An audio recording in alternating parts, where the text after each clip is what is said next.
Кандайсыңар? Мен баягы жетим. Экинчи жолу депутат болуп атам, анан экинчи жолу ушундай мени миллионер жетим кыла албай калган кишилер табылып атат да.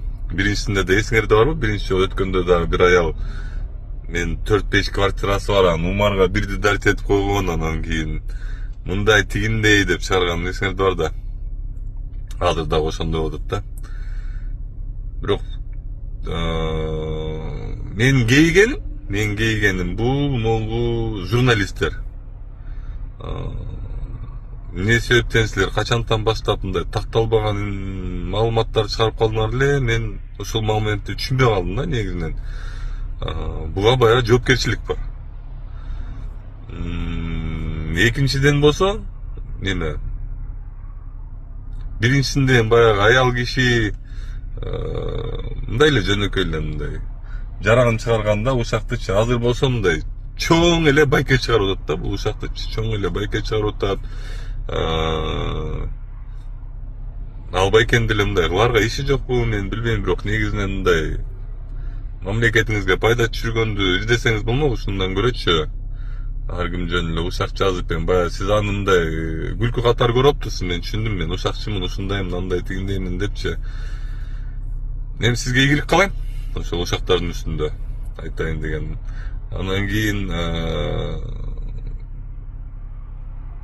бул информациянын мындай көп ойлойт да, эми жаман жагы деле жок болуш керек, андай мындай депчи. Жок, андай эмес. Жумуш кылып аткан адам үчүн бул абдан чоң тоскоолдук болот. Эми ар кандай нерселерди жазып мага жиберип атышат. Азырчы эми элестетиңиз, мен жумуш боюнча жооп беришим керек, жумуш боюнча жазышым керек, жумуш боюнча телефон алышым керек. Мага болсо болбогон бир нерсе боюнча чалып эле, анан болбогон нерселерди айтып эле, сүйлөп эле, ушундай нерселер болуп атат да. Ошол жетим деген эми кайра эле жетим болуп атат. Баягы биринчи ушакта да ушундай болгон. Мен тайжеме өстүргөн деп негедир ата-энемди, баягы ата-энем мен бага албай койгон, анан кийин мен тайжеме өстүргөн да биринчи ушактачы. Азыркы ушакта да ушундай экен да, практическичи. Мен ошо бар бололу, аман бололу, Кыргызстандын келечеги үчүн иштей берели, аракет кыла берели. Мындай ушактардын жакшы бир жери баягы мындай начар адамдарды өздөрү эле чыгып калат экен да. Өздөрү эле чыгып калат экен, өзүң эле көрсөң болот экен да, мындай. Ошондой бир жакшы тарабы бар экен мунун дагычы. Ошол.